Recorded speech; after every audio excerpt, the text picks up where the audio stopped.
the show before, and the first time we had her on, she was so delightful. She's a ball of fire, and she's got some really cool stuff going on. She's got a virtual show happening, uh, and she's here today to tell us all about it. Please welcome back on Animal House Radio, TV icon and stand-up comedian Alison Arngrim. Hi. How are you, Allison? Thank you so much for your patience and with yesterday and everything. It was just a crazy day, so my apologies. No, there's just so much going on, and the wonders of technology. It's always something. But yeah, as you see, I had the laptop ready. It's like I got the phone, I got the laptop, I got the thing, like which thing, device. I have lighting. I mean, I'm ready. So, I know you've been doing interviews all day. You must be frazzled, so I promise not to keep you long. Yeah, this has been a crazy day. What did I have, like 5 back-to-back or something? It was bananas. Yeah. So. You're doing a marathon, I think, of interviews, but God bless you. Thank you. First thing I want to delve into is that, and I was so outraged when I saw this, you did a reading on Facebook, and what the hell is the deal with that? What are they going nuts? So I've been doing readings, usually, in a bonnet. I got my bonnets. And I have since March, it started March, because basically I needed something to do, and apparently so did everyone else. I have read the entire series of Little House on the Prairie books by Laura Ingalls Wilder. I'm now reading one of Rose Wilder's books, and I've read like Little House Laura historical things, books inspired by Laura. So we've been keeping this up like every day for 6 months. So somehow one day, this isn't like I got a cease and desist. This is literally a random thing. And they told me which day it was. I'm like, I'm sorry, it's all G-rated. I'm not swearing. I'm not talking about anything terrible. I read the book. We tell funny stories. Someone was commenting and trying to like fight with other commentators. I think I'm being very optimistic here. Someone may have tried to complain about this commenter, and it got taken as a complaint about the whole post. Or the commenter, because they were kind of trolling, decided to be evil and like say, I'm going to report the lady in a bonnet as they, because all I know is first I got a warning saying like, don't do it again. I'm like, don't do what again? But all right. And then all of a sudden it said, you can't go live for 15 days because you violated community standards. I'm like, they don't tell you how. Bullshit. That's such bullshit. It's totally, and you can't call. It's not like you can phone Facebook and call. That's the one thing I've always hated about Facebook. You cannot nothing. Nothing. Well, there's nobody there, and here's the other thing: just like they didn't have that many people actually reviewing stuff. It's all algorithms and bots. And then the pandemic hit, and a lot of people went home, so there was even less people in the building. So I know, this is so mad. So I didn't even get like a box where like explain here why you think it's a mistake. I got like nothing. So. Wow. I broadcast from Twitter one day, and then I just went to my husband's page, went, hi, I'm on Bob's page, and I've been broadcasting ever since. But they finally sent me a thing with a box, if you wish, and I went, hi, this is a mistake. I'm sitting here reading a book in a bonnet. There's like nothing going on. This isn't some horrible accident. But there's no human being reading it. There's nobody in the building. So when, HAL 5000 or whatever gets around to it, I think I have 2 days left, and then I'm fine. Oh, wow. Was it because the books are copyrighted? Well, no, because then the other several hundred days, the every single day since March might have come up, but they didn't. Also, they're published by HarperCollins, who published my book, Confessions of a Prairie Bitch, How I Survived Nellie Olson, Learned to Love and Hate It. It's my publisher. Also, I'm not sure, but I may have sold several truckloads of the book, because as I'm reading it, the number of people who posted, I got to go reorder another set of Little House books. They're reading along. They're wearing bonnets and reading Little House books. They're all online. They're all going to the stores, the Walnut Grove Museum, the Missouri Museum. They're on the HarperCollins site, and they're ordering the book. So that's so funny. That's cool. And I'm not charging for it. It's free. I'm not like charging for it or anything. So. But you know what? That's so great, because you know what, Allison? Ever since this whole thing's, I lost her. We lost her. All right, we'll try to get her back. So be patient.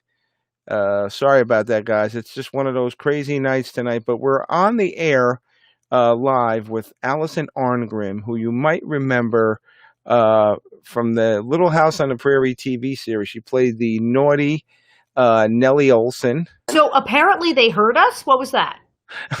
I have no idea. That freaked me out now, Yo, Allison. Zuckerberg, don't turn off the interview. Come on, I've only got 2 more days of it. Apparently, the evil computer bots heard us and tried to turn off your stream. Oh, I have no luck today. But you know what?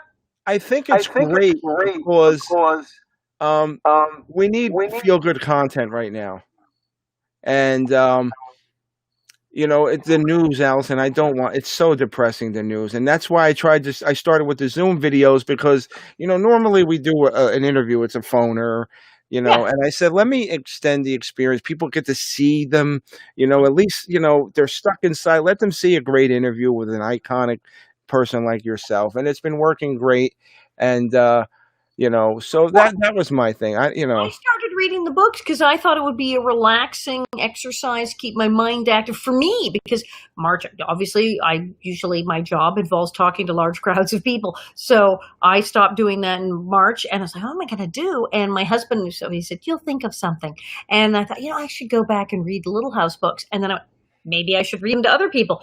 And as people were saying, we didn't know that we needed Alison Arngrim wearing a bonnet reading Little House on the Prairie, but apparently we did because they tuned in droves and they all said, this is so relaxing. Everything is horrible, but for an hour a day, it's Alison Arngrim's in a bonnet and reading Little House on the Prairie. Wow. And I'm like, I'm enjoying it too. It's like really good for me. It's good for them. And then it's now led to everything. So now I'm doing my show because I had a show in New York canceled. They said, oh, we can do it online. Next thing I know, live streaming pay-per-view. You go to stageit.com. You buy a ticket, $10, and I do my show like over there in the other part of my living room, and it is broadcast into your living room, and it's crazy. And so I've been able to do my stand-up show live from my living room. I got one tomorrow. 5 o'clock LA. That's right. Yes. Yeah, 8 o'clock Eastern time. And I'll be doing that one, Confessions of Prairie Terror. And on October 15th, Rich Little, the Rich Little. Yes. Who shockingly is not retired. He's been in Vegas. He's been at the Tropicana performing 4 nights a week, every week at the Tropicana for like years now. And it's just crazy. So he works all the time. And so he's back in the house going, what do I do?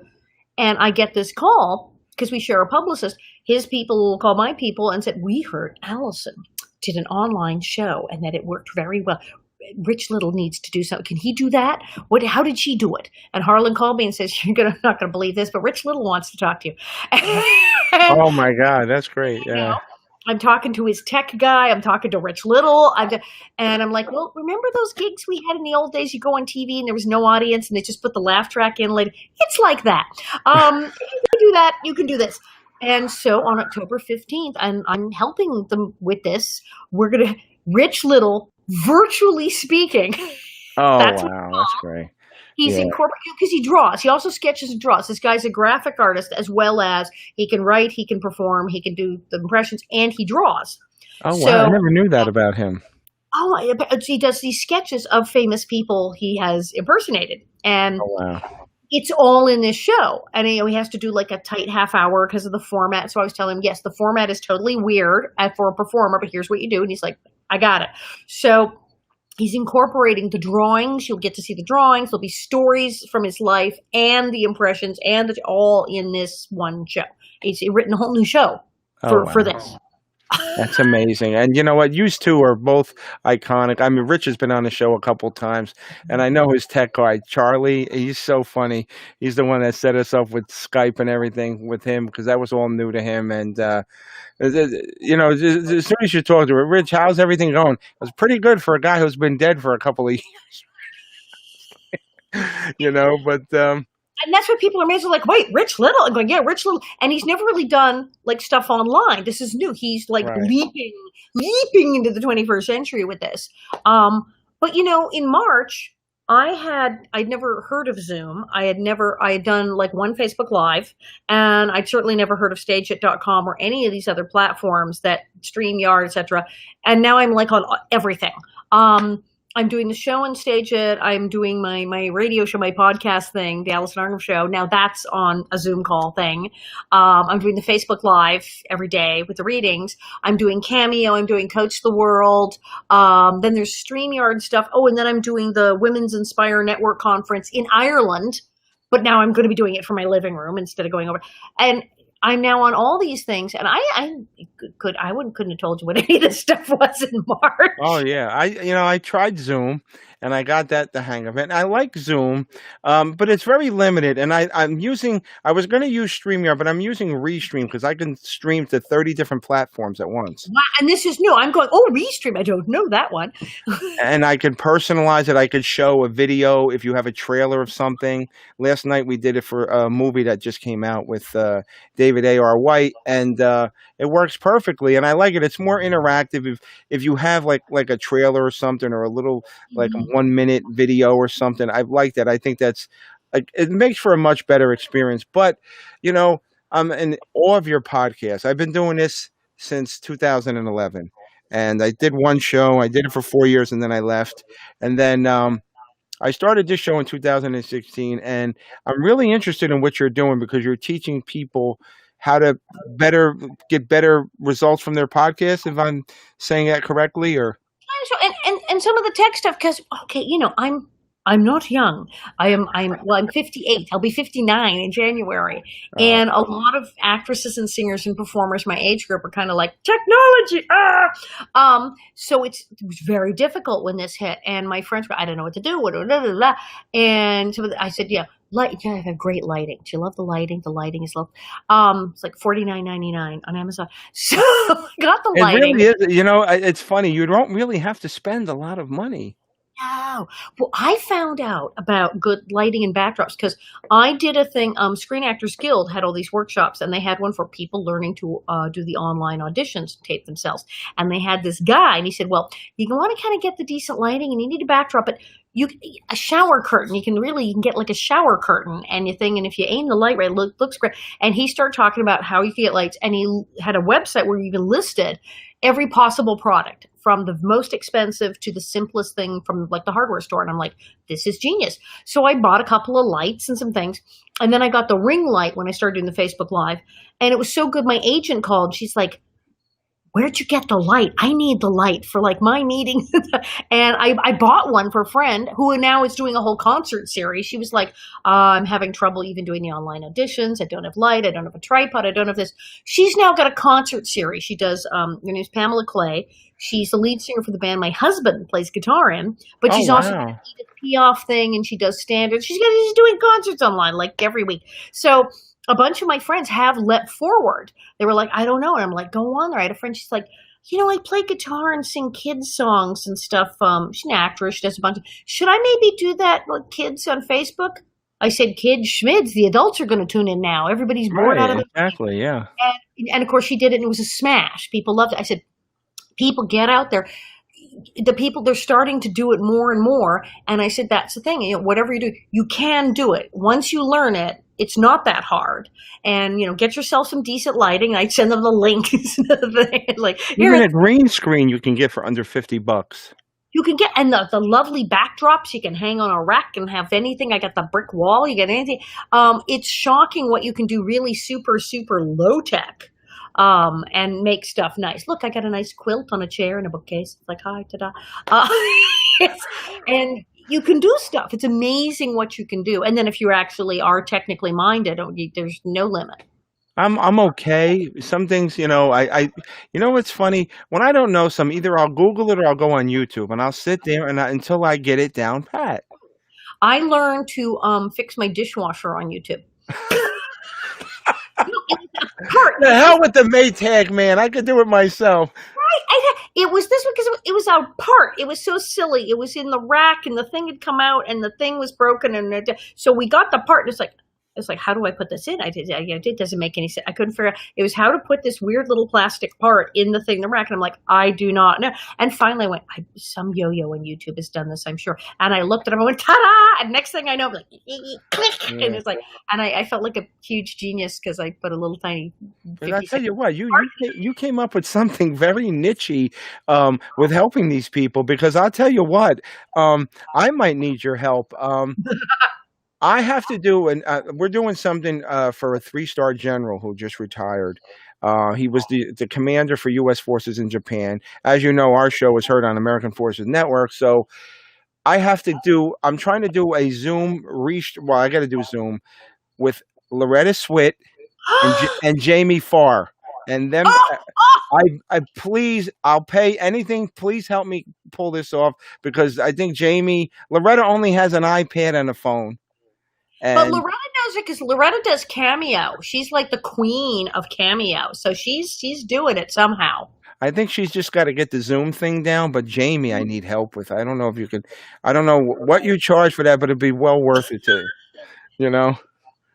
I don't know. I can talk to Loretta because we're like at the same agency, so it's like that. I don't know. I have to get old Jamie. But yeah, we can get her up to speed.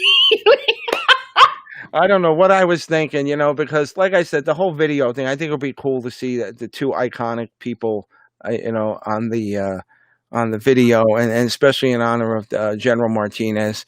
But yeah, so I mean, it's so many great things besides the Facebook. Excuse my expression, shit in the bed on you. I think it's funny you had the blue bonnet, and it reminds me of that commercial. Everything's better with blue bonnet on it.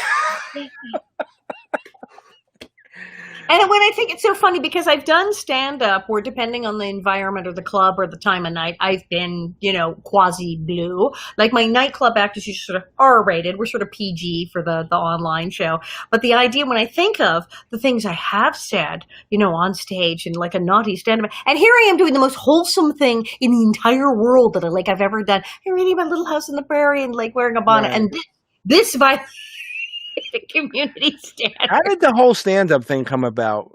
Because gosh, I started doing stand-up when I was 15. I was on Little House, and it was that thing in the 70s to get on the talk shows. Back then, we had no internet. We just had to talk. And it was like Dinah Shore and Mike Douglas was like it. You had to do something, and you would see that people from TV shows, they would sing or something, and they would suddenly come on, get them on all the little shows. And I don't sing, and I really couldn't sing. I've sung once or twice in a play, but I really don't sing. And people were doing something. I go, no, I can't do that. But I was funny, and I actually was hanging out with all these comedians. My dad managed a comedy group called the Village Idiots, and they were brilliant. And I was heckling a comic at the club, and he's like, if you think it's so easy, you ought to try it. I'm like, good idea.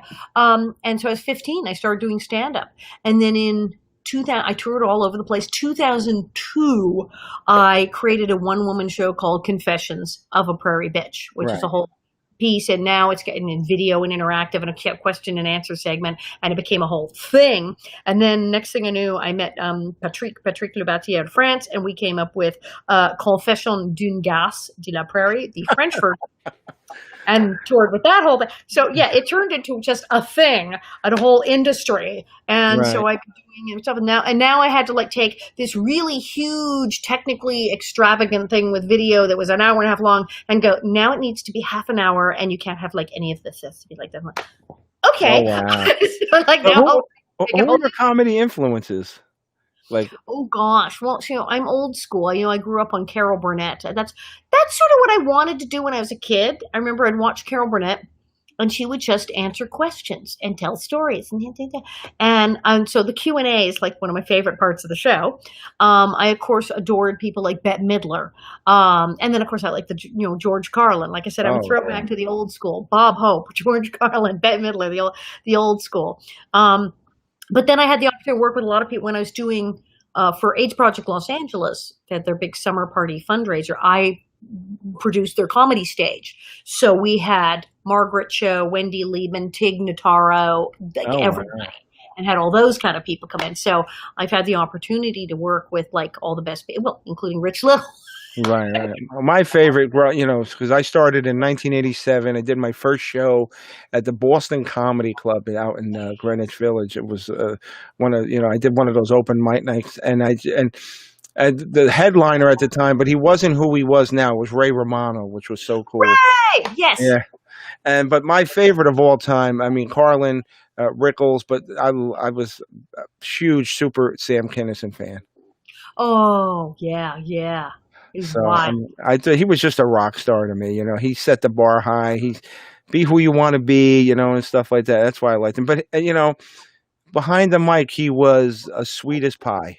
You know what I'm Right. saying? That's the thing. He was one of those people like Judy Tenuta. You remember Judy? You get the accordion and everything. Very funny lady, Judy Tenuta. And she was always like, yes, I love pigs, and like screaming and dragging people up on stage and Yeah. ranting and raving. She is so shy in person. She is the sweetest, shyest, just little thing. Hi. Okay, so I was going to go on around 8. It's like, Judy. And then she comes on stage. She's like, rawr. Oh my God! Right, it lets it all out. I think we finally got Keller. Who's there? That's my quintessential wingman, Steve Keller. Hey, We see Steve. him. I can't hear him. We see you, but we can't hear you. Hey, I see comments. Someone Yeah. says she's fab. Oh, that's good. Yeah, they're really liking your stuff. You have a lot of fans here.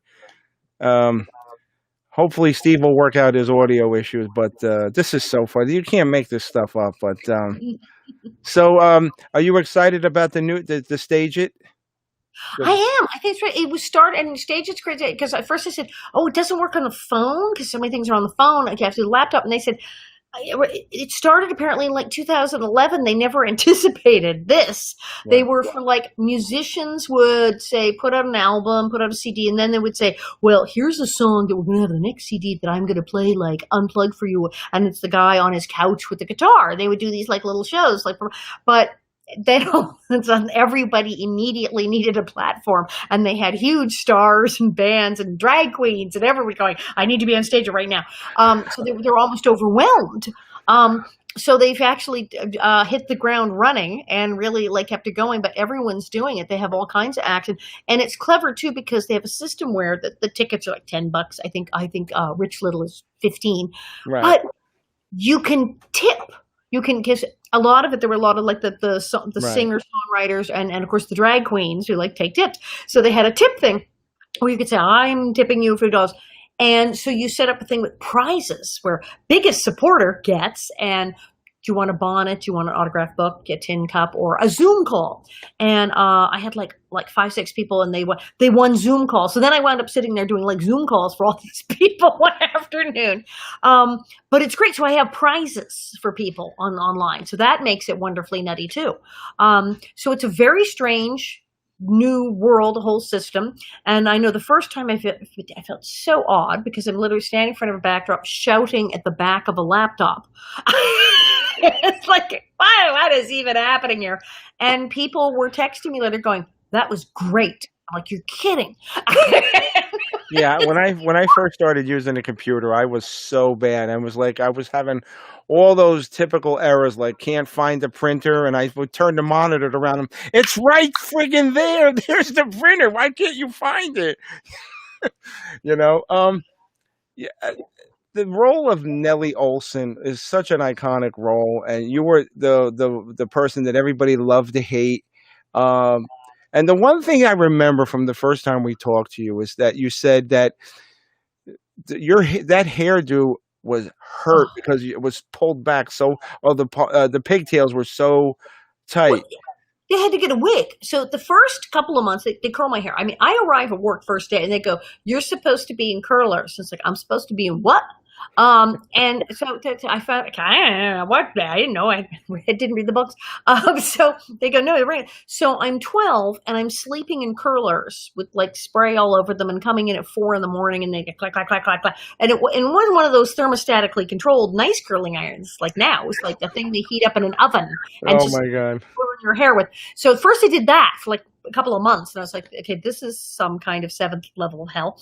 And then they said, "We're going to get a wig." And they a thing on my head and drew diagrams on it, and they custom made this fantastic wig. It was gorgeous, stays put. I can sleep in a little bit. I don't have to sleep in curlers. I come in, they put this thing on, and the reason it looked real is they would take 2 strands of my hair, comb it into the wig, and then pull that back so you couldn't see the hairline. It's very clever. Very, very, very, very clever. Except in order to stay on during fight scenes, going down a hill in a wheelchair, there's a giant metal comb right in the front. They go, here you go. Ugh. And that's kind of, I was like surprised. They jam that sucker in. No wonder why you're in a bad mood all the time. Yes, I was miserable. And then they took, I don't know how many of the little, hairpins and like work those in and jam them in so that it doesn't move. So there's like 50 pins and a giant metal comb jammed into my scalp. And that hurts. And like the end of the day, they'd take it off, and I would do this. And sometimes if it had gotten pulled, it would like little nicks and cuts, and I'd go, I'm bleeding. So the hairdresser, Gladys, she always had sea breeze and antiseptic and stuff to put on my head. That thing hurt so much. There were times I almost cried. I thought, I can't put this on again. That's funny, the sea breeze. It reminds me of my big fat Greek wedding when he would spray Windex on him. And I know him, that crazy man. I was fortunate enough a few months ago to speak to Melissa Sue Anderson. We had her on. She didn't want to come on camera, but it was a fantastic interview, and she was very sweet. And Karen Grassley. Oh, the best. We spoke to her, and she was telling us a lot of stories. And one of the things I was surprised about is that the Ingalls cabin was tremendously tiny. It was so tight, but it makes you look like it's this expansive log cabin. Yeah. Well, it was all tiny because these sets. I mean, that's the thing. As I said, everything looks bigger on TV.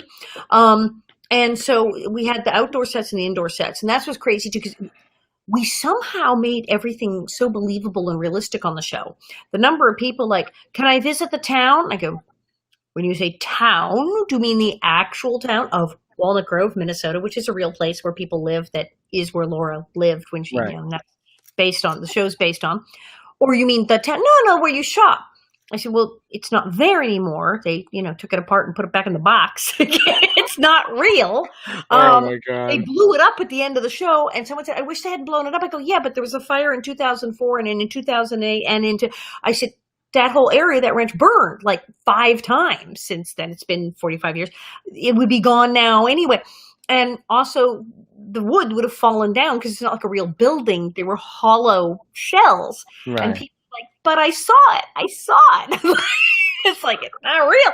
And then I would go up the steps of the school on Monday, and I wouldn't go in and take my seat until Thursday, because then we'd be back in the studio with the inside of the school.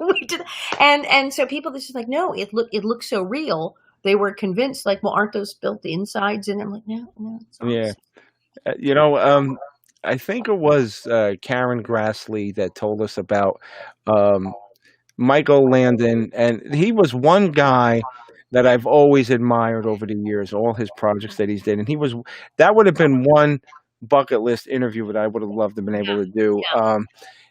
He had something happen with I think the tail end of the series where he said something happened with the set, and he said, to hell with it, I'll destroy it or something before. Well, it was a combination of things. One, they're, Big Sky Ranch in Simi, they shoot everything there. I mean, practically every other TV show you have seen, every third movie, and half the TV commercials are shot there. If you're watching TV, you can flip channels and go movie, TV show. Oh, and a truck.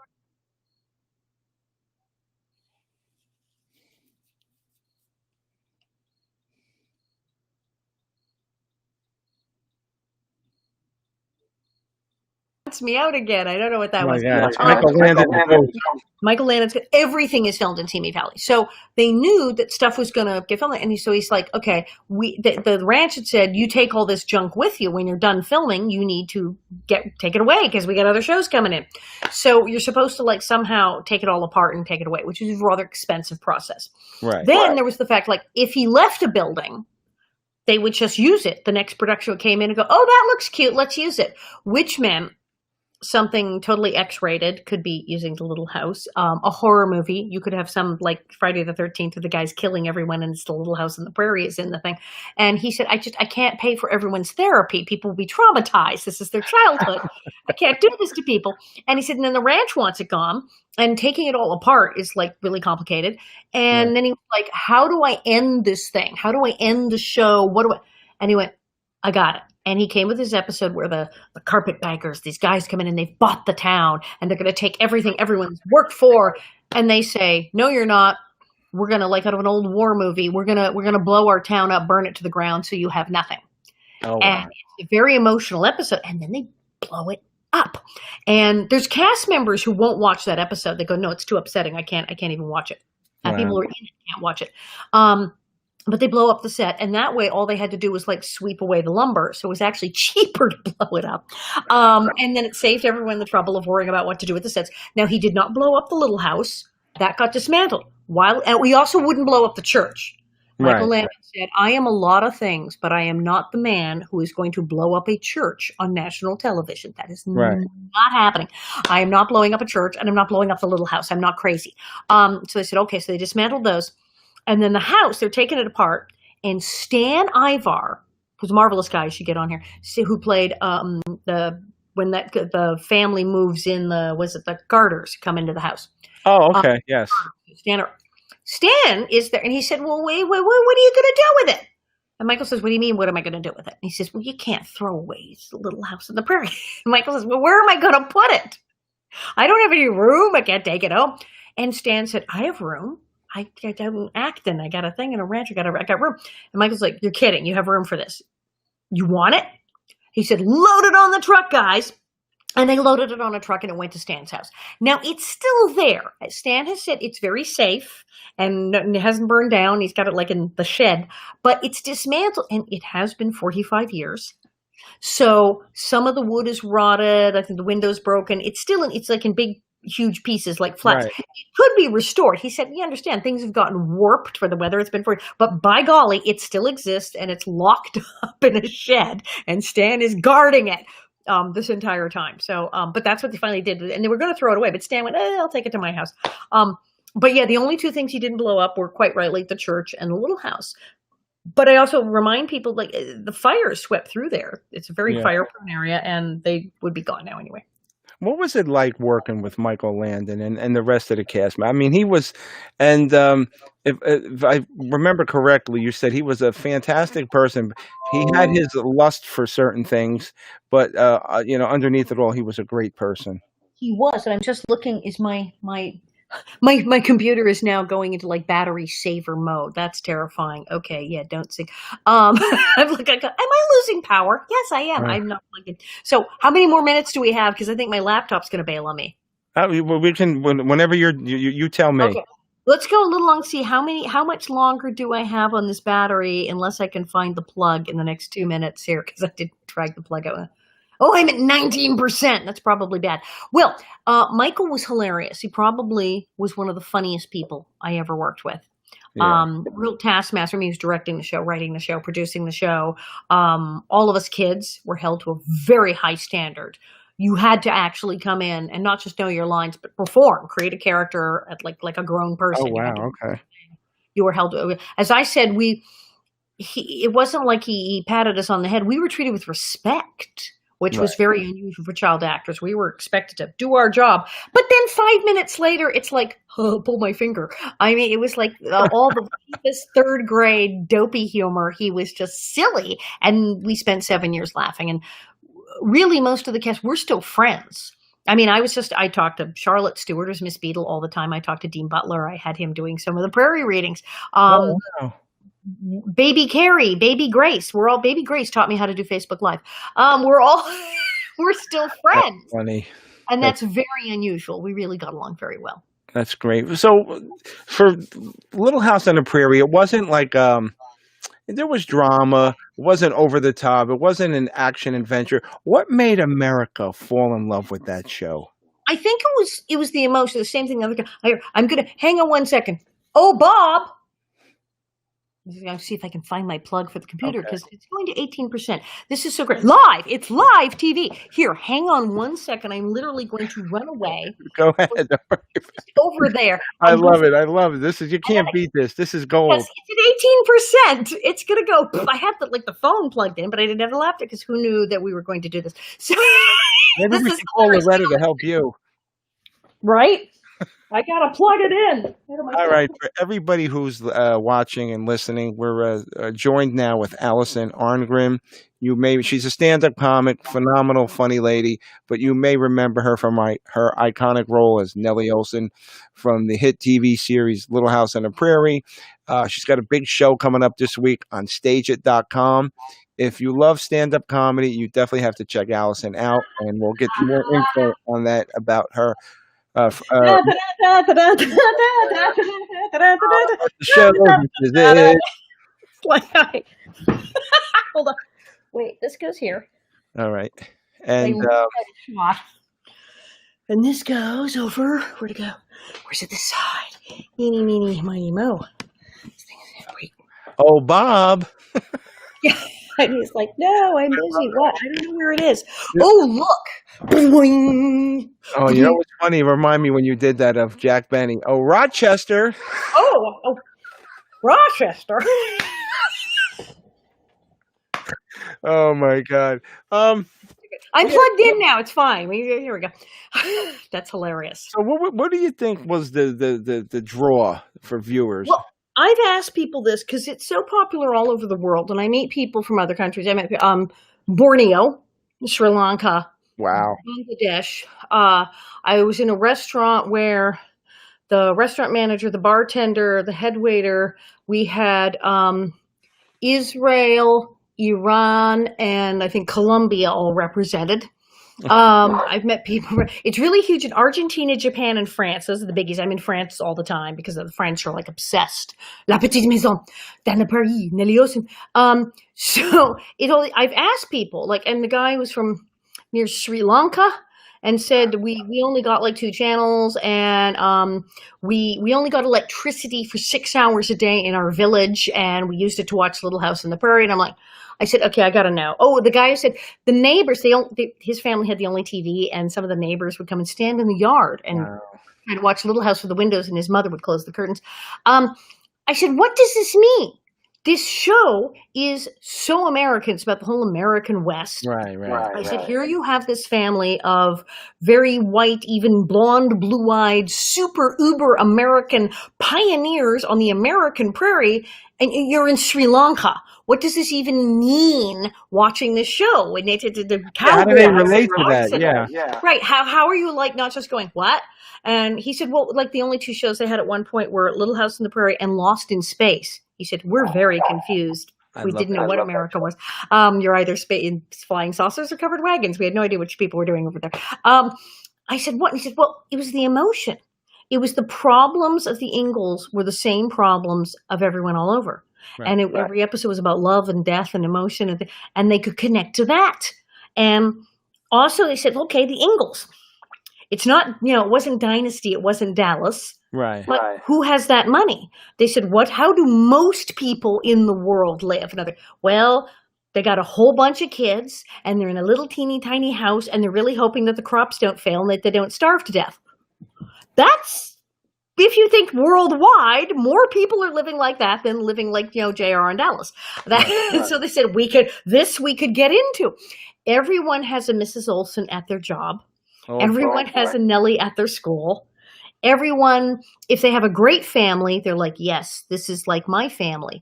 If they have a terrible childhood and a terrible family, if only Pa Ingalls was my dad. If only Ma Ingalls was my mom. Right. So we got that's what people emotionally, they connected to this thing and they couldn't get enough of it. Well, you know what? When you first saw the character and how she behaved, what was your reactions? I can't believe this girl's a bitch. That is precisely the words that came out of my mouth. I had no idea. I didn't know what I was reading for. I said I hadn't read the books, like Charlotte Stewart or Miss Beale. I hadn't read the books. I get to the audition. I'd read for everything. I think I'd read for Laura and Mary. It was ridiculous. So my dad and I'm 12. are sitting there and they give you the pages. Senior going, and I turned to my father. I said, "This is not normal." And he said, "What are you talking about?" And I said, "Well, this girl is a total bitch." And my father said, "I beg your pardon. What are you saying?" I said, "No, she's like horrible. She's horrible." And he said, "What are you saying?" And I start reading it for him. So he cracks up laughing and he says, "Don't change anything. You have to go read it like that. I mean, exactly like that." He said, "In fact, don't read it again. Don't rehearse it again. In fact, put the pages down and don't look at them." He said, "Put the pages face down. Do not look at them." I was like, "What?" He said, "You go in and you read it exactly like you just did now." Wow. I was like, "You have a point." Okay. And I went in and that's right. And there was Michael Landon and Kent McRae and Ned Friendly, the producers. And I was like, okay. And I did. And it was that first episode, Country Girls. So it was all that my home is the best home in all of Walnut Grove. They could not stop laughing. They were hysterical. And it was all that, "I don't think the country girls have a penny. What do you think, Willie?" It's just so horrible. And they were laughing so hard. And I was sort of also kind of like very deadpan of like, "Country girls don't even know what a blackboard is." And I don't know that many children came in with a reading like that. So also, you know what it was?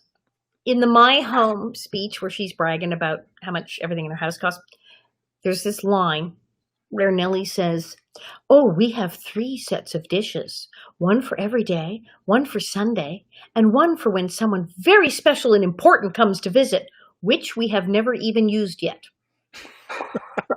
Because you live in Walnut Grove, Minnesota, and you don't know anyone, you idiot. And so she's just revealed herself to be a total idiot and doesn't realize what she said, and it's very funny, and not everyone would like get the joke. And I was 12 when I got the joke. By the time they said, "Can you do it again, please?" I said, "Okay." And I said, "What did you want me to change?" They said, "Nothing, to say the thing about the house again." And by the time I got home, it's like half an hour away.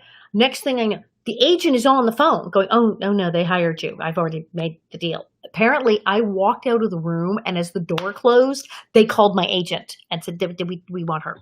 Oh, well. How did the audition come about? Did you know about it? Did they seek you out? Were you actively Oh, I was a trying to get? working actress with an agent. I'd had an agent since I was, I don't know, 2. I'd been working since I was 5. I had a SAG card. I'd been working doing commercials and stuff. And that actually, the crazy thing is, I did a movie when I was 10, and then I stopped. I wasn't working. And my father actually sat me down and said, "You haven't really booked anything since the movie. Many child stars don't work after that in puberty. They don't. They don't work till they're 18 or ever again." And he gave me, "Your career may be over" speech. I was 11. I was washed up at 11. So I always tell people when they tease me about making a comeback, I go, no, Little House was the comeback. Oh, wow. I had an entire career before that. Little House on the Prairie was actually my comeback role. Yeah, you know what? I'm guilty of it. I watched the show growing up. I didn't like the whole Mary going blind thing, even though I know that was in the book. I thought it was a little too. I think it was the shock value back then was really back in the 70s. I think that was a shock to a lot of viewers. Well, and then everybody dying all the time. For instance, like in the books, Laura doesn't talk about her baby brother that died. Frederick Charles Ingalls, when the Ingalls had the little boy. It's the episode is "Lord is My Shepherd," where her baby brother dies and she climbs a mountain and meets Ernest Borgnine. And that's not in the books, but it did happen. They had a baby who did die, and it was terrible. But it was so upsetting that Laura didn't write it in the books. But then we put it in the show. And then we made stuff up for the show because, like, in real life, Mary went blind, and she went to a marvelous blind school in Vinton, Iowa. But, of course, in the show, we went, oh, she'll have a blind school here, and she'll meet this gorgeous blind guy, and she'll get married and the thing. But then they had the blind school catch fire, and your baby dies. Yeah, that's that's for the 70s. That's a traumatic scene. People died horribly on Little House on the Prairie. See, that's the thing. People go, "Oh, it's such a sweet show," but you go through the episodes, and there's really some harsh things, terrible things. People overdosed on drugs. People were alcoholic. People were drug addicted. There was child abuse. There was crime. There, of course, was fire. There was death by fire, and then the Sylvia episode, 2-parter, and fans know about that, the 2-part. So Sylvia, where the guy was like the blacksmith, sexually assaults a 13, 14-year-old girl, and she becomes Yeah. pregnant. And Albert is the only one who stands by her and is trying to protect her. Her father's no good. And then they're going to leave town and run away together. And the guy realizes she's been talking. And so he kills her. And he's then killed. But it was like an opera. I mean, people were dying all over the place.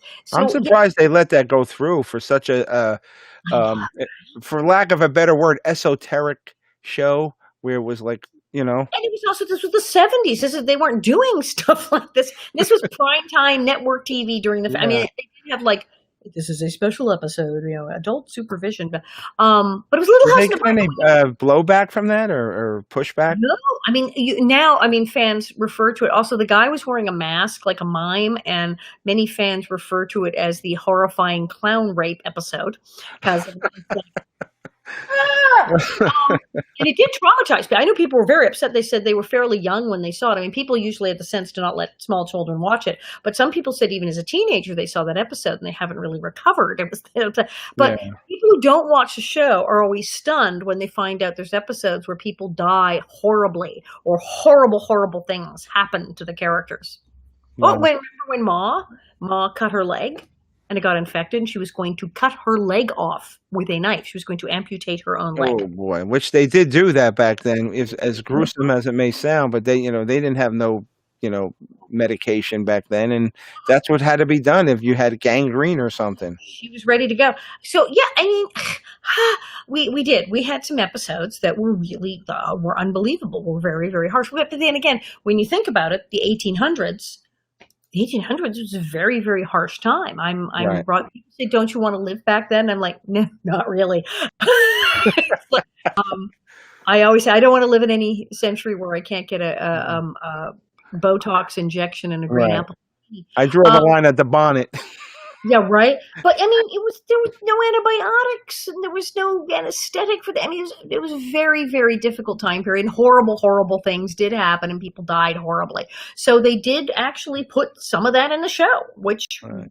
from one standpoint, is kind of brilliant, and the other is kind of terrifying if you don't know what's We had a gentleman. He's an essential worker out in the UK. He's a big fan of the show, big fan of yours. His name is Rob Mccullough. He works in a hospital and he deals with COVID patients all day. And I give this guy a lot of credit because he has to go into these rooms and clean up after these people and be exposed. And he's seen young kids and be exposed to this. But he wants to know your favorite episode and your favorite scene. Okay, I admit it's like the favorite episode, like all over the world for Nellie fans. Yes, my favorite episode is Bunny, where I go down the hill in the wheelchair, and my favorite scene is when I go down the hill in the wheelchair.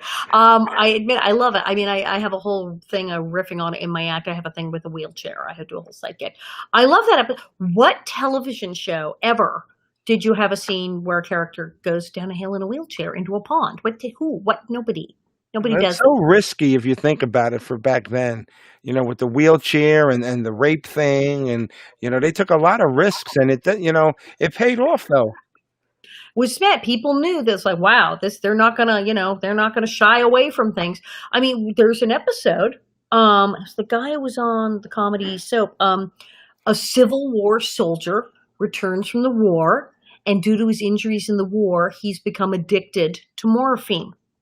And it was kind of, because it was early in the show, it was kind of a play on a lot of guys coming back from Vietnam with injuries and being addicted to heroin. And Right. it was kind of playing out that scenario, which was in the news, of this guy comes back from Civil War and he's addicted to morphine. He comes back to stay with his mom and he's trying to get clean, and then things aren't going well, and he winds up breaking into Doc Baker's office and stealing the drugs, and he overdoses. He dies. Wow. Very, very. Yeah, watching it now, back then, it doesn't hit you, but now when you look at it, like, how did they ever, it's amazing. But Right? for people who want to watch your podcast or listen to your podcast, and give us the information about the virtual reality show again. Everything we're doing. So we have Tuesdays at 5 o'clock California time, so 8 o'clock is the Alison Arngrim show, and that's a Facebook Live thing.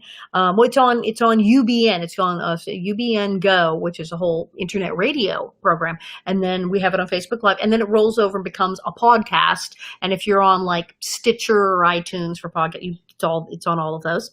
Then we have Confessions of a Prairie Terror, my stand-up show, which is tomorrow at 5 California time, 8 o'clock Eastern time. And it's going to be again in October and again in December.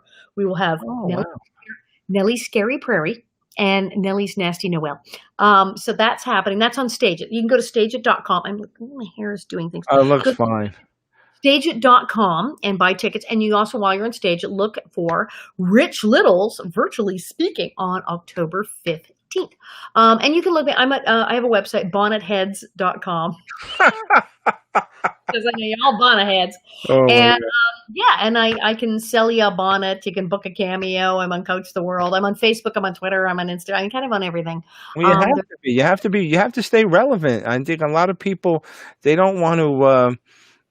Listen. I'm set in my ways in a lot of things, but I've really evolved, and you have to if you want to, keep up with the times. I mean, Anthony Hopkins is on TikTok. I know. Sir Anthony Hopkins, British actor. He has a TikTok account, and he's like playing piano and singing to his cat. It's hilarious. Oh my God. He posts these videos all over the place on Twitter and Facebook. But Anthony Hopkins is like, what? So yeah, this is where we are all living for the time being. Yes, and I want to encourage everybody, all our listeners, that if you've loved Little House and you want to laugh, especially now, as you know, we all need to laugh. Please go check out stageit.com, Alison Arngrim. I know you're not going to be disappointed. It's well worth the money. It's better than watching the news and all that reality TV garbage. Because let me tell you something. You want good quality entertainment, check out Alison, and make sure you check out Rich Little on October 15th. And you're going to do this when? In November and December, you said? October and December. Yes, I'm my 10,000 things. I am like, how many things? Even I have to look and keep track. So October 27th is Nellie's Scary Prairie, and December 17th will be Nellie's Nasty Noel. But wow. I like that. Yeah, but I want to try and maybe set something up before the October show, because my co-host Steve Keller, I can't tell you how big a fan he is, and I would love for him to speak to you. He had so many questions, but I'm going to tell him he's got to make sure he's got his laptop set. But Alison, it's always a home run when we speak to you. Real quick, before we let you go, would you do a station ID for us? Sure. What do I say on this one? Maybe you could, if you want to give it your Nellie Olson flair or whatever, and say hi, introduce yourself, and say you're listening to Animal House Radio. Okay, let me pull it because I have the thing. Should I say Carlo Bellario? Yeah, they call me the Wild Thing. That's my nickname. The Wild Thing. The Animal House, and it's Animal House Radio. Yes. Okay. So I can say the Wild Thing. Okay. Are you ready? I'm ready. Hi, I'm Alison Arngrim, and you know me as Evil Nellie Olson from Little House on the Prairie, and you're watching The Wild Thing on Animal House Radio. That's perfect. One take. Look at her. Is she not a professional, everybody? Tell me. Alison, God bless. Please stay safe. I hope those fires go into total. I hope they get taken care of real soon. And so good. And anything else that we could ever do for you, the door's always open. And I'm going to reach out to Harlan, and if you could help me with Loretta, that'd be great. I'd love to. And also be sure to check out, of course, protect.org, the charity that I'm on the board of. Oh, absolutely. What is that? Real quick, what is that about, the protect.org? The National Association to Protect Children, protect.org, and we are